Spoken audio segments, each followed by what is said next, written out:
কেউ যখন একটা গালি দেয় তখন কবরে একটা সাপ তৈরি হয়।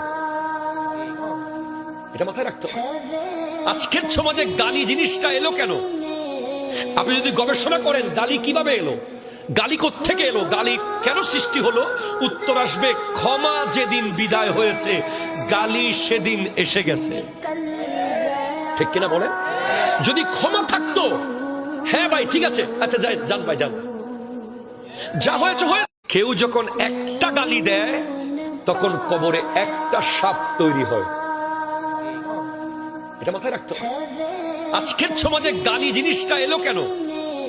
আপনি যদি গবেষণা করেন গালি কিভাবে এলো, গালি কোত্থেকে এলো, গালি কেন সৃষ্টি হলো, উত্তর আসবে ক্ষমা যেদিন বিদায় হয়েছে গালি সেদিন এসে গেছে। ঠিক কিনা বলেন?